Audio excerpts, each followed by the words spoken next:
last lap. He is about a third of a lap away from victory. Doug. And here he drops down into turn number 3, slowing up maybe just a little bit, it seems, into the short chute. Darrell, take him home. Great round of applause waving to him. And now, ladies and gentlemen, here they call a checkered flag for the winner of the world's greatest auto race, the voice of the 500, Paul Page. Number 4, the Pennzoil Chaparral, his hands in the air. Johnny Rutherford wins the 1980 Indianapolis 500-mile race. 197 laps complete, working on 198. We look for them now at the head of the main straightaway, and we have them coming now. There's Al, there's Mo, here's Jerry Baker. There are 3 cars to work their way around. Now, Unser's got by one of them. He got by Rocky Moran, so Moran is now stuck in the between. Now, there is Fittipaldi moving around Moran in number 2.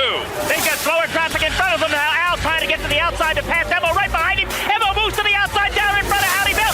Moved to very close to that white line. They head for 3. Emo may have him, Larry. They're side by side. Mo on the inside. Al caught in traffic. Goes high. They touch wheels. Al Jr. into the wall hard. Emerson Fittipaldi keeps on going. They touched wheels. Al Jr. into the wall, and Emerson Fittipaldi will lead them back to the yellow flag. So, that's racing, I guess. We have a winner now, most probably, moving by now. Emerson Fittipaldi, who touched wheels with Al Unser Jr., has assumed the lead, and he's passed you, Jerry Baker. We're on the last lap. Oh, this is what you pay your money for right here. Here's Buddy Lazier. It's about, maybe 30 yards. There's Davy Jones. They settle it into the short chute, and Teddy Double's got a good look at it. Buddy Lazier is in control, smoothly through turn number 2. Jones quickly behind, but Lazier in control, heading to 3. A half lap to go indeed. It's Buddy Lazier's race to win or lose. And now about 30, 35, 40 yards. Nothing between first and second as they head to turn 4. Buddy Lazier, the final turn of the day. He has it made. He's just got to keep it between the white lines. Here to call the finish, Bob Jenkins. The 1996 Indianapolis 500 is won by Buddy Lazier. Has but 1 lap to go, and the rookie will pick up the checkered flag. The white flag is out now. 1 more lap to go. White flag for Juan Montoya. He is all by himself right now as he heads into turn number 1. 7 victories in kart last year, 7 poles. He's about to win the biggest prize in his history. He is in the second turn. Talk about what seems to be the perfect mesh between man and machine. This guy has been brilliant. That car has been near perfect all day. Climbed into an IndyCar for the first time in March. It was a marriage that he became accustomed to very rapidly. Came within a couple of ticks to getting the pole. He's going to get the big prize, though, Bob Levy, the Indy 500. Yeah, his target is right on target. Coming through for Juan Montoya. Heads for the checkered flag. Call the finish, Mike King. He may be a rookie, but he is for real. Flashbulbs capture the finish as Juan Montoya wins the 84th running of the Indianapolis 500-mile race. Now less than 2 miles away from winning the 90th Indianapolis 500. More left-hand turns, and Marco Andretti has punched the lead. He heads into the second corner. What a headline it's going to make. Marco Andretti wins in his debut in Indianapolis. He has a 7-car length advantage midway down the backstretch for the final time. Coming up on the scene in which he may have won the race last time by. They're waving bandanas, waving hats. Cut the left turn for racing immortality for 19-year-old Marco Andretti. And Sam Hornish Jr. right on the tail of Marco Andretti. Can a teenager win in Indianapolis?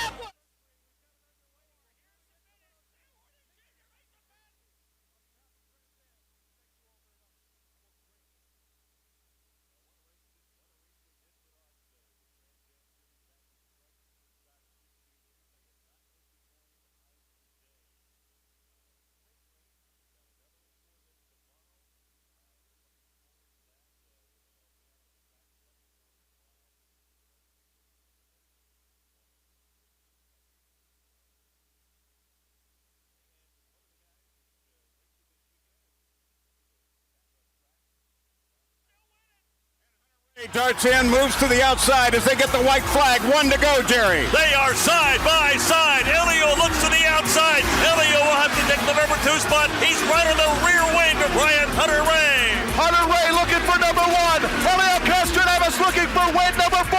Ryan Hunter Ray, 8 car lengths in front as they move in the backstretch for the final time. Did Elio make the move 3 laps too early? Does he have anything at all left in the tank? A couple of turns to go. Ryan Hunter Ray leads in Indy. Turn number 800 is upon us. Less than a car length is the difference. The final turn. Hunter Ray to call the finish. The voice of the 500, Paul Page. And it is Ryan Hunter-Ray that is going to lead Elio Castroneves across the line. Ryan Hunter-Ray has his first Indianapolis 500-mile race win. This is the Verizon IndyCar Series on the Advance Auto Parts IndyCar Radio Network.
From Belle Isle Park in Detroit, Michigan, this is the Verizon IndyCar Series. Beautiful Belle Isle, if we may. The transformation continues. Roger Penske, Bud Dinker and company, and now, of course, the state government involved, and this has become a popular spot on the Verizon IndyCar Series schedule. I'm Mark Janes. Welcome to our coverage of final warm-up. The Chevrolet Duels in Detroit, doubleheader weekend for the Verizon IndyCar Series. Had to be joined in the booth by Jake Query. And Jake, been coming here for a few years now, and each and every year we continue to marvel at the transportation of this historic island. And we are anticipating a couple of very interesting races over the next 2 days, mainly because this place is going to be so very, very tough for these drivers. And, of course, we have seen different weather conditions over the course of the years here, Mark, as the course goes green right now for this warm-up. One of the things when you talk about the growth just of not only Belle Isle and transforming it back into, if you will, the resurgence of racing here, but also in terms of just this event from a local standpoint. A lot of great volunteers, Mark. It seems as though each year there are more people that are volunteering to get involved here, whether it be in helping out with parking, navigating.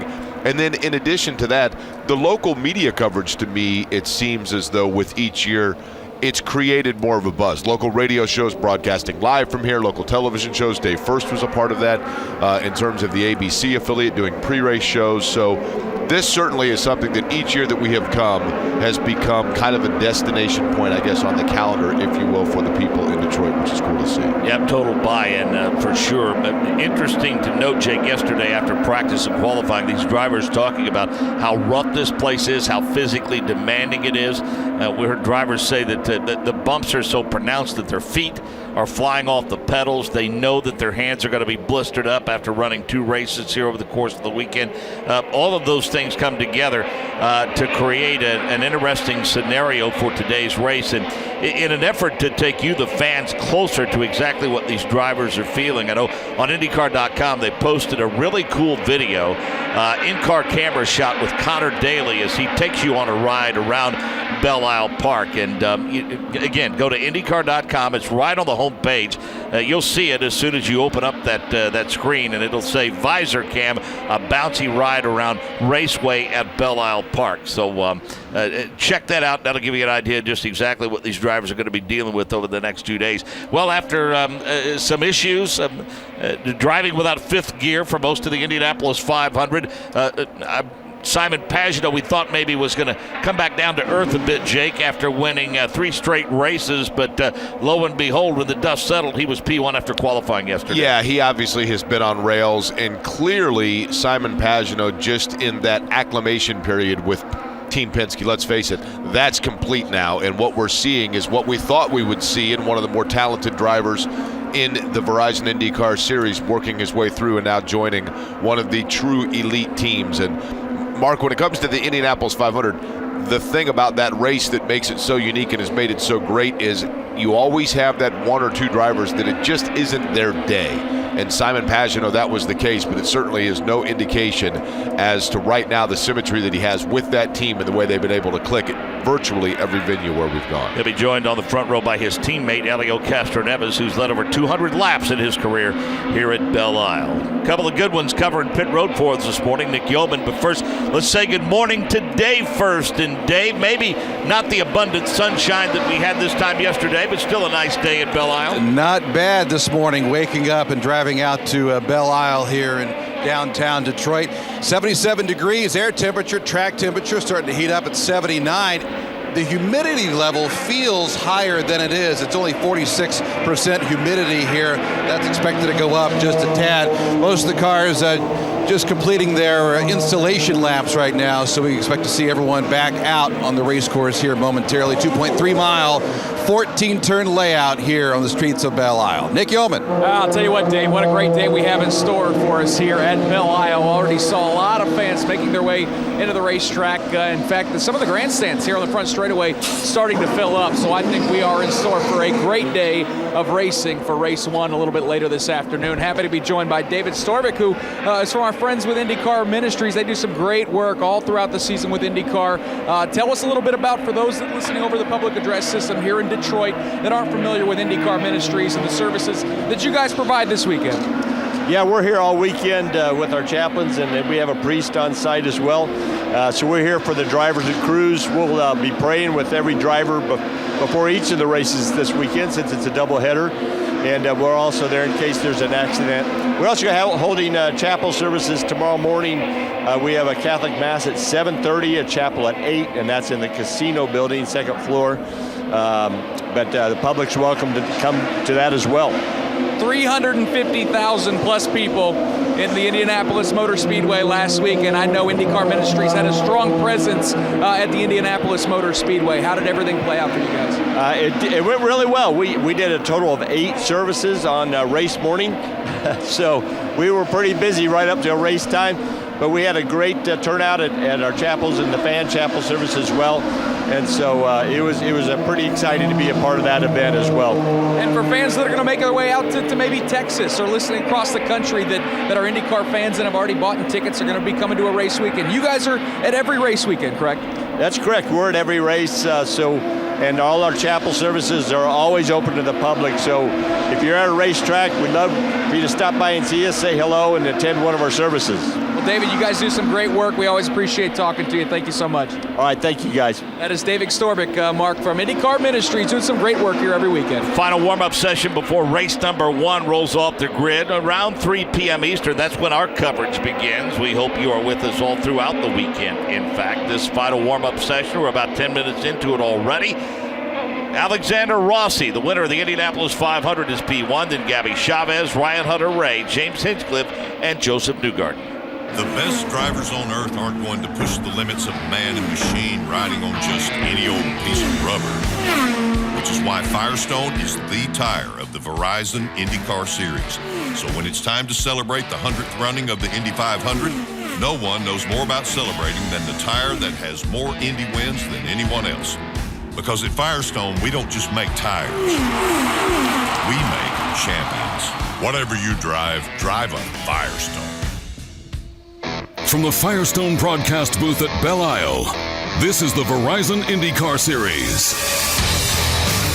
Mark James, Jake Query, Nick Yeoman, Dave First, all taking you through the final paces before we get ready for race number 1 of the Chevrolet Duel in Detroit here at Belle Isle. And Jake, good story coming into the weekend. Spencer Pigot added to the grid by Ed Carpenter Racing, and it was announced that Spencer, one of the rising stars of the series up to the Mazda Road to Indy, in fact, will pilot the number 20 this weekend and moving forward on road to street courses. When you look at the Mazda Road to Indy and the scholarship that is presented when you win, for example, the Indy Lights presented by Cooper Tires, Spencer Pigot did that a year ago. That gave him the money to secure himself with Rahal Letterman Landigan Racing 3 races. Mark, he ran in St. Petersburg, of course, and then the 2 at Indianapolis, the Grand Prix of Indianapolis, the Indianapolis 500. But at that point, Piggott was open about the fact that he didn't know whether or not it would parlay into the rest of the year, but now it looks like he's got the opportunity. James Hinchcliffe, the pole sitter at Indianapolis, a problem here, Mark, in turn number 5. Yep, looks like he went in a little too hot,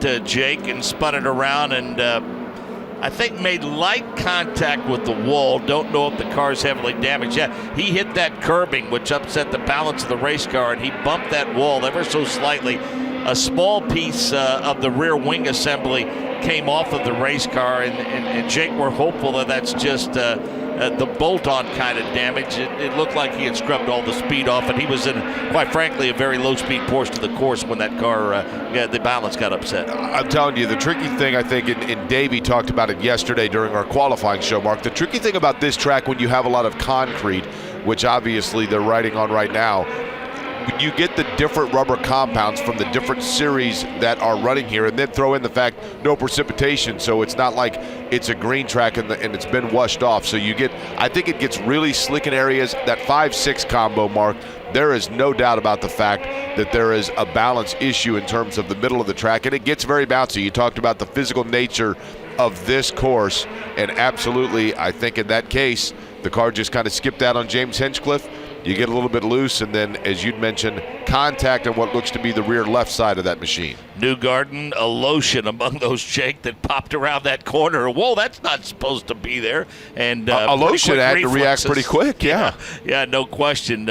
Pretty impressive maneuver there by Mikel Aloshin. The Hamatro safety crew is there quickly. They have Hinch refired, and he'll head back to pit road for a look-see. Joseph Newgarden is P1. Ryan Hunter-Reay, Gabby Chavez, Montoya, and Rossi, the top 5. Interesting to note in talking to Alexander Rossi, it's been quite a whirlwind for him, especially for a guy that back in January of this year had no idea where or if he would be driving. I asked Alexander Rossi on Monday, just after the Indy 500, hey, question for you. Where are you more on fumes, the last lap of the race or now the day after? And he said, and he told Dave First yesterday, though, that sleep is something that he prioritizes, and so therefore he felt like it was Dave or Michael that he talked to, said he felt pretty good, but it's a lot, Mark. I mean, to take in and that week after you win the Indianapolis 500 and all of the different sponsorship commitments and going out to New York City and making appearances, but for Alexander Rossi, to your point, this is a guy that I think 6 months ago probably never guessed he was going to be in the series, let alone the race.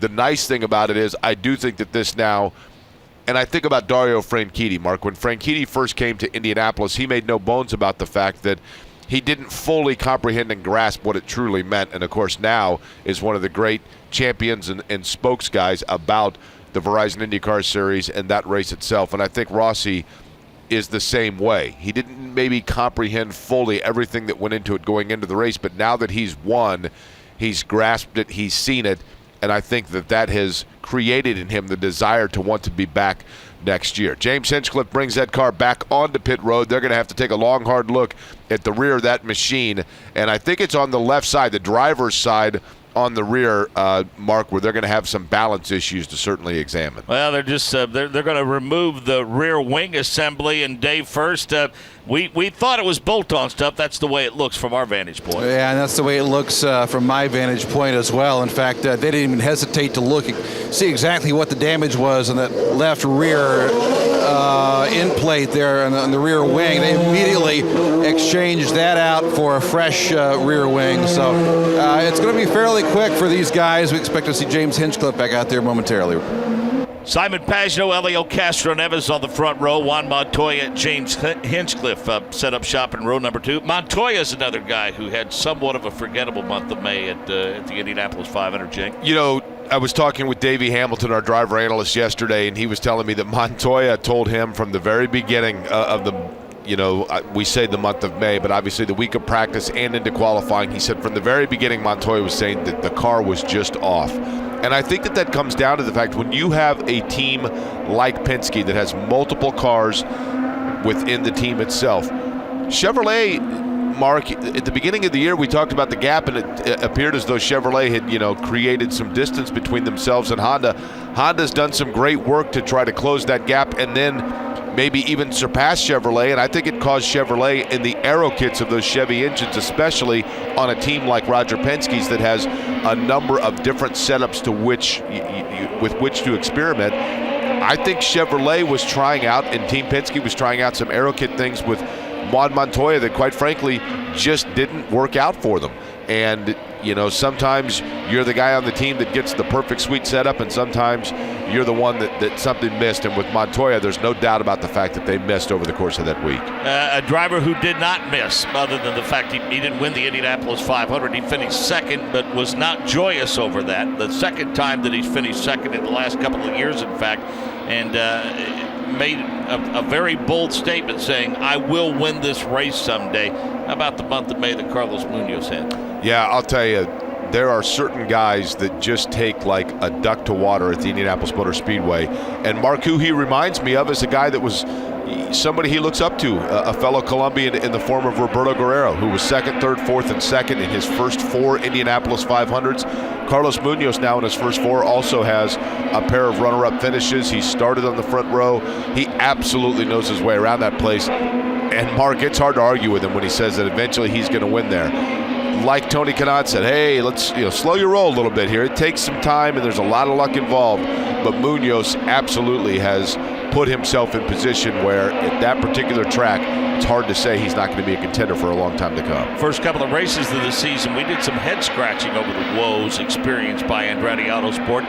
Between they and Honda, certainly the whole team brought their A game, and I know if it weren't for the incident on pit road between Townsend Bell and Ryan Hunter-Reay, who's to say that they might have not had 5 of the top 10 spots at the end of the race? I think what happened when we came out with these aero kits, and I don't know, I'm not an engineer certainly, but in talking to people, Mark, I think what took place, Davey can perhaps speak to this a little better later, but I think that Honda and Chevrolet, when they first came out with the aero kits, it was clear, obviously, that from a horsepower standpoint, you knew where each was, but Chevrolet appeared to be able to come up with the perfect combination between aero kit and engine itself, just aerodynamically speaking.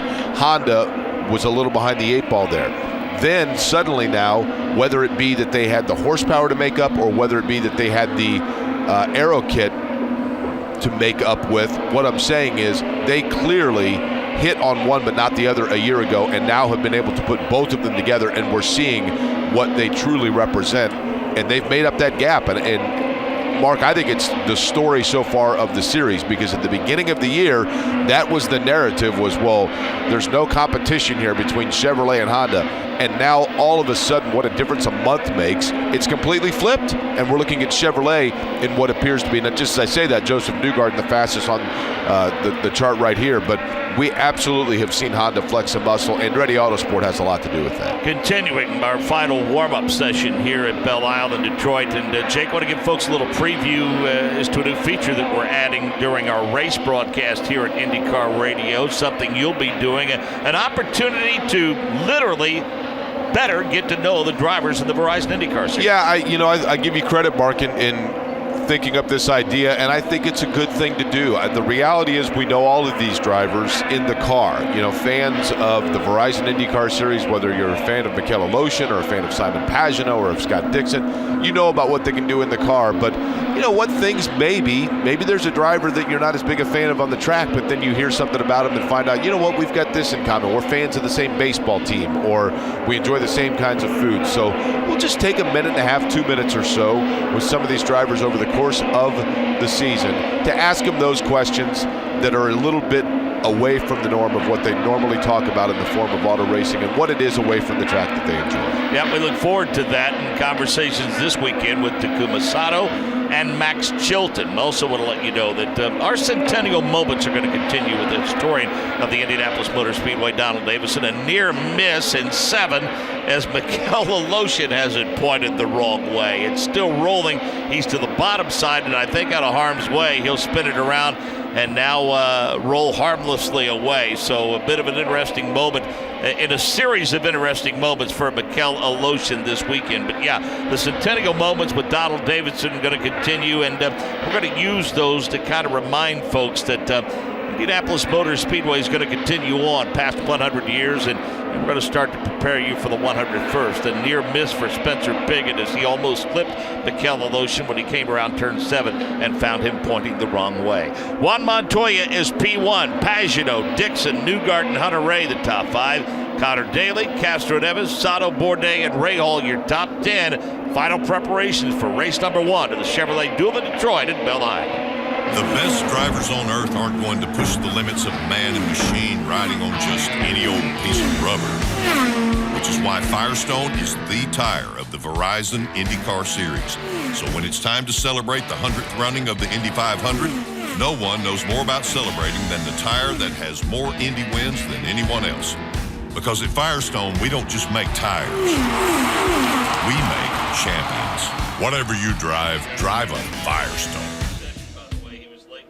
From the Firestone broadcast booth at Belle Isle, this is the Verizon IndyCar Series. We will see Tony Kanaan bring the number 10 machine in a couple of minutes early. A 3-minute penalty, in fact, at the end of this session for being late to the mandatory weigh-in following yesterday's practice session.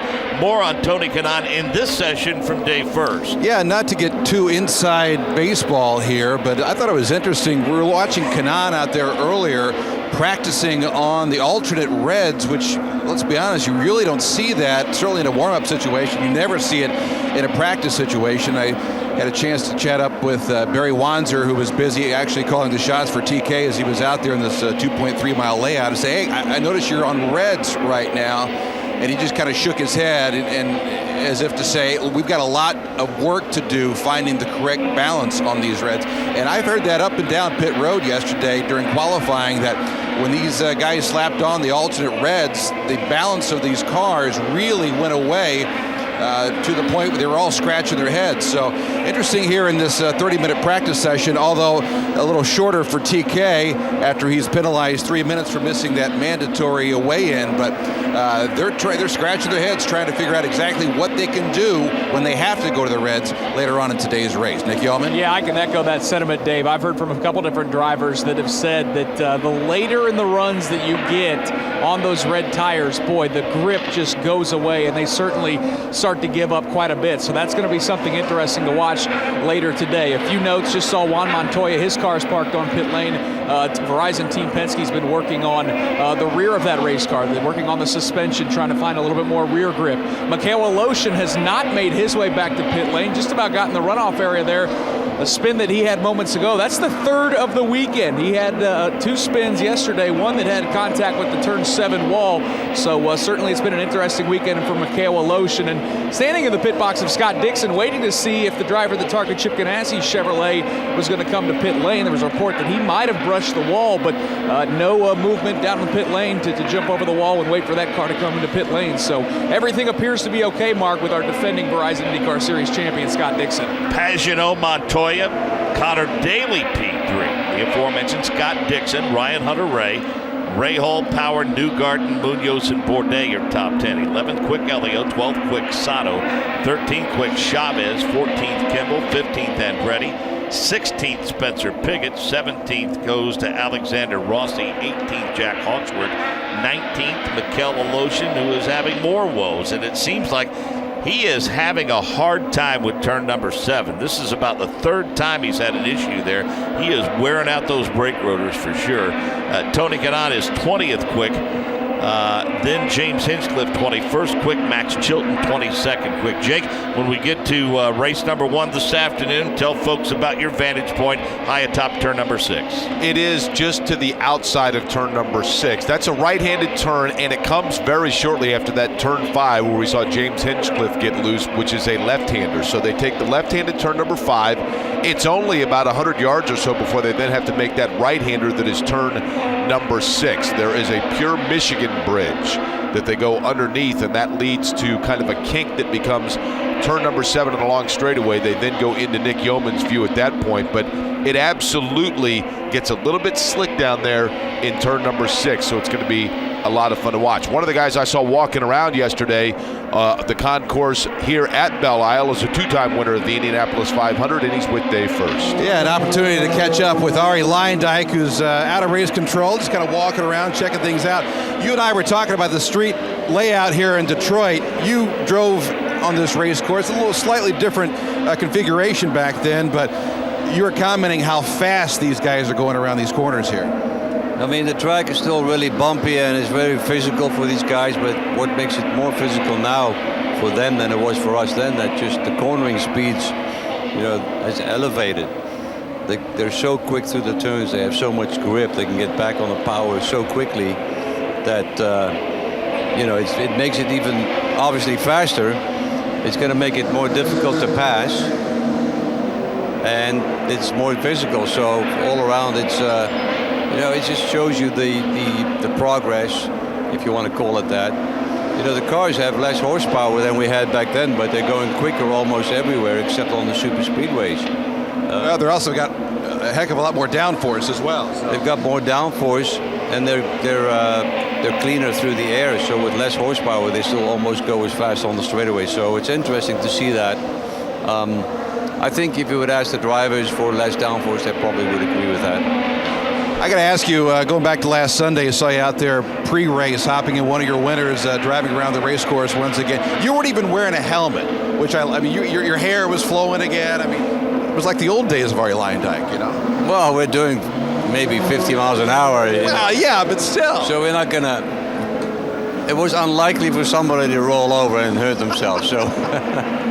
No. Good point. How much fun was that, though, to be a part of the pre-race for the 100th Indy 500? Yeah, we've done that now a couple of years, but it's always great, and especially last Sunday with the stands packed, it was amazing to see all the fans out there. So that was just really cool to be a part of.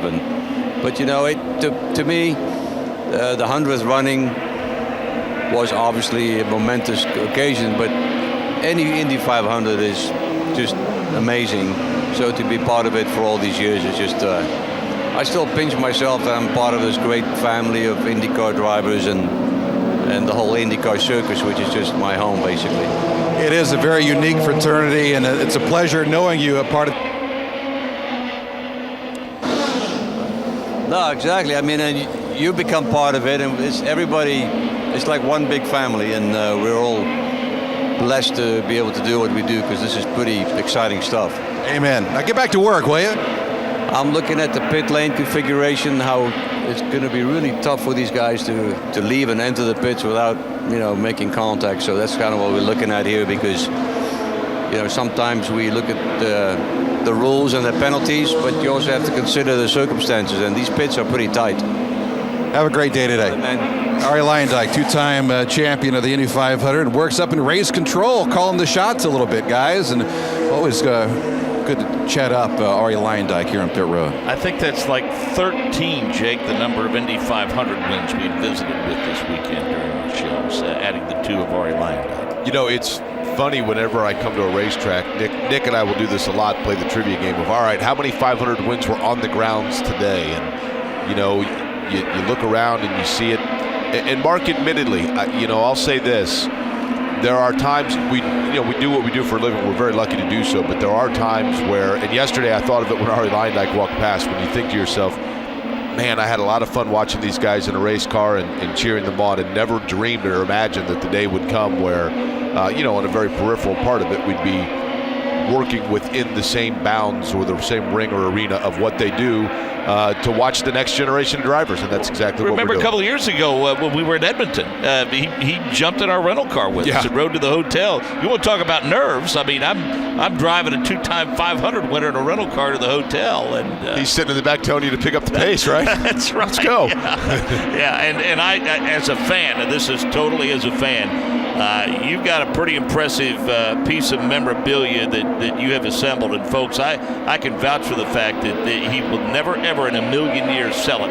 But you have worked very, very hard and gotten some help from some people within the confines of the series. And you have a helmet signed by almost all of the surviving 500 winners. All of them but Gordon Johncock, as a matter of fact. The latest winner, of course, Alexander Rossi, and Ryan Rigby, who works in PR with Andretti Autosport.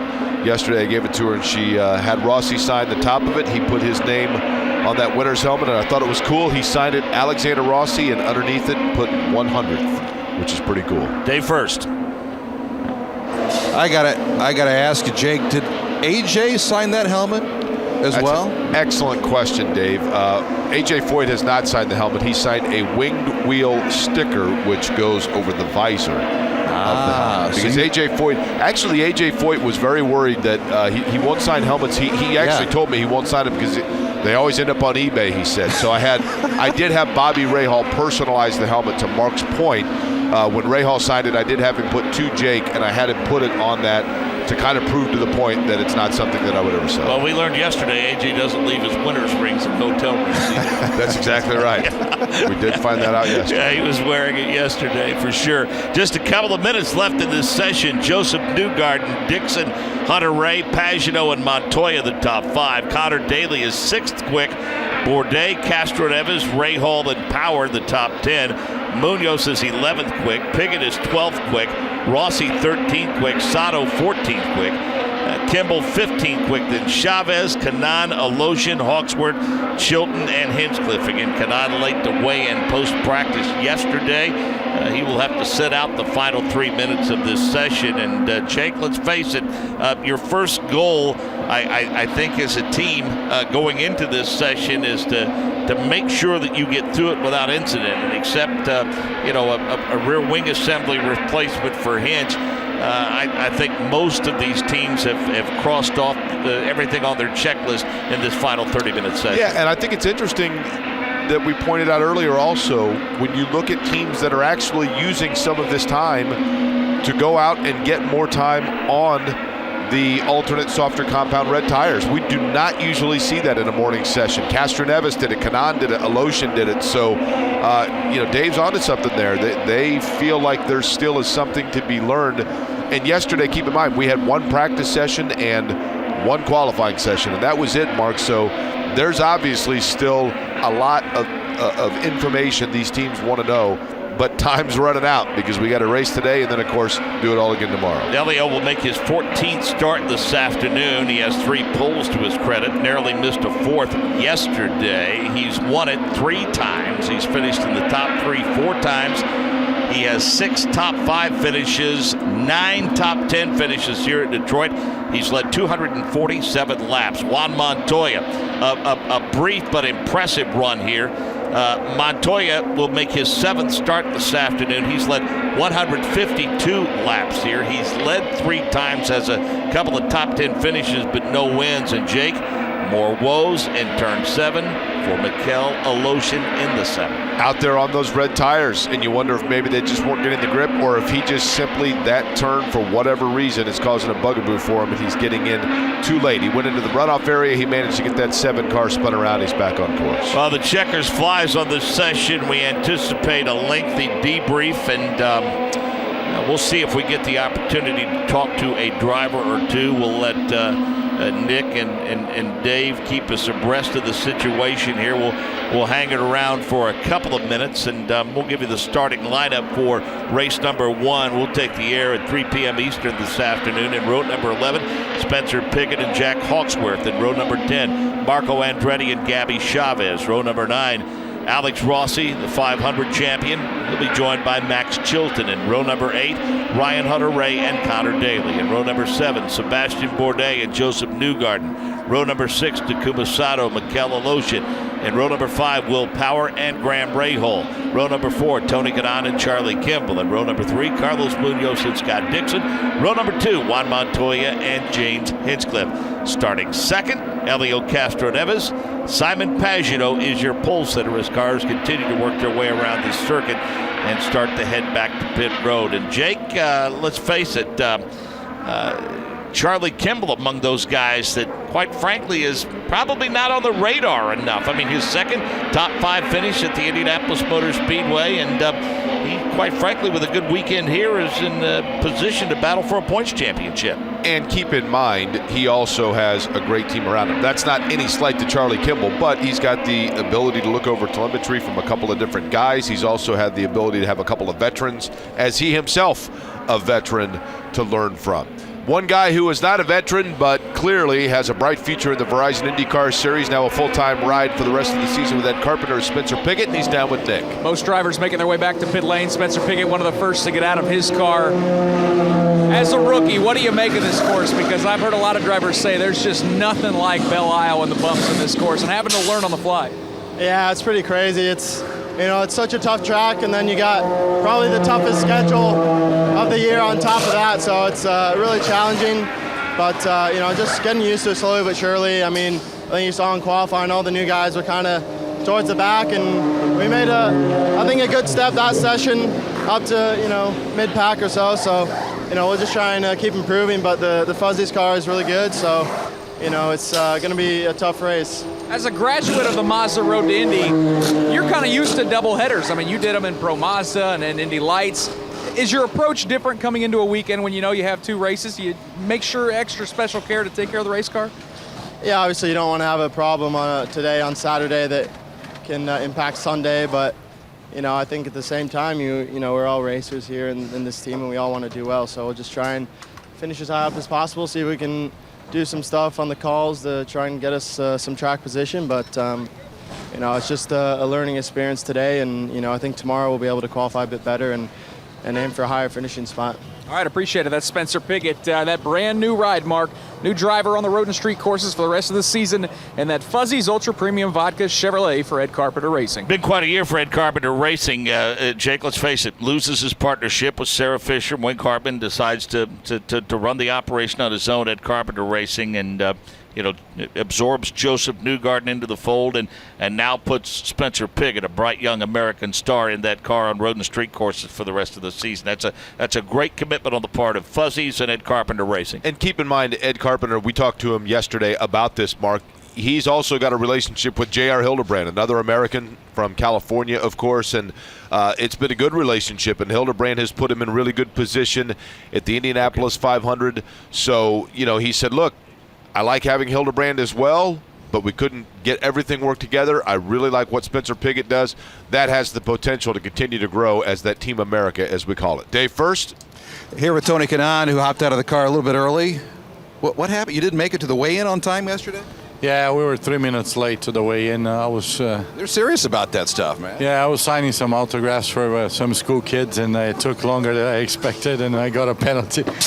They didn't care? They didn't want to listen to it, that you were doing some work in the community here? Nah, a penalty is a penalty, but I would always treat my fans first before, obviously I have responsibilities as well, but it was a big group, and you can't sign for half of the kids and disappoint the other half, so we took it. 3 minutes, it wasn't that bad. I mean, it's just warm-up, so obviously we don't want that to happen, but I was trying to take care of my fans. There you go. Speaking of warm-up, saw you out there on the reds a little bit. You guys chasing a balance on the alternate tire? No, we're just trying to figure out what tire would be a best choice. The red seems to wear out pretty quickly yesterday, so I just wanted to have a feel for it to decide what we're going to do. So I can't really tell you right now because I was going to ask you, can you tell us? Not happening. Good luck today. Thanks for the time. Thank you. TK rolls off 7th here this afternoon. Want to remind you folks to join us at 3 p.m. Eastern. If you are here at Belle Isle, you can catch us if you have your radio with us today at 105.1 FM. You can hear us on the Verizon app. Stop by Racing Electronics scattered throughout the grounds, and you can listen to us via scanner. Again, those are some of the many ways that you can catch our broadcast at 3 p.m. Eastern this afternoon. Simon Pagenaud is your pole sitter. Elio Castroneves will roll up P2. Your top 5 after this final warm-up session: Joseph Newgarden, Scott Dixon, Ryan Hunter-Reay, Simon Pagenaud, and Juan Montoya. Great stuff from Nick Yeoman today first on pit road. The director of the Indianapolis Motor Speedway Radio Network is Wally Levitt. Thanks to on-site production and engineering by Rick Evans. For Jake Query, I'm Mark James. We'll see you at 3 p.m. Eastern for race number 1 of the Chevrolet Duel in Detroit here at beautiful Belle Isle. This is the Verizon IndyCar Series on the Advance Auto Parts IndyCar Radio Network. A.J. Foyt down the main straightaway. The checkered flag is out. A.J.'s hand in the air. He is the winner. A.J. Foyt at Indianapolis has won his 4th 500-mile race. A.J. Foyt, our winner. The flag will fly now for Tom Sneva and then for Al Unser. We will be talking with all of these drivers in just a moment. Lou Palmer is in victory lane as A.J. Foyt takes now his victory lap around the 2.5 miles of Indianapolis. A record-breaking end to a record-breaking month. A.J. Foyt, the 4th win at Indianapolis. A month that saw the 200-mile-an-hour barrier broken, not just in the practice where it is unofficial, but in the qualifying by Tom Sneva, our second-place car at the moment. And then, too, the first woman to enter, to qualify, and to compete in a 500-mile race, Janet Guthrie of New York City. But for the moment, the name is A.J. Foyt of Houston, Texas. The car is his, a Coyote. The engine is his, a Foyt V8. And happiness, fame, and fortune are his too. He is the winner of the 61st running of the Indianapolis 500. Pat Vidan continues to display the checkered flag to the 11 other cars running on the race course at the moment. They hand him now the red flag. He will use that in just minutes to stop the race, to bring the cars into the pits. The 500-mile race is complete. The checkered flag and the red flag are waved together. And the checkered flag was displayed first here for A.J. Foyt. He is now on the pit lane. The people are moving out to his car as he comes down through the pits. A very elated crew has begun to run toward victory lane to meet A.J. and to meet Lou Palmer. A.J. cruises through the pit area very, very slowly toward the new victory lane in the front of the master control tower here. Ever so slow he comes down. But A.J. Foyt no longer has need for the speed of that V8 Coyote engine. He is the winner here at Indianapolis. And now to interview the winner of this year's Indianapolis 500 here in victory lane is Lou Palmer. And we await A.J. Foyt along with a host of others, including Tony Holman, who was cheering as loudly as the crowd. We've seen what has never been seen before, beginning with a woman driving in the field in the morning and A.J. finishing 4 up front at Indianapolis. Headed into victory lane now, A.J. Foyt in the gleaming Gilmore 14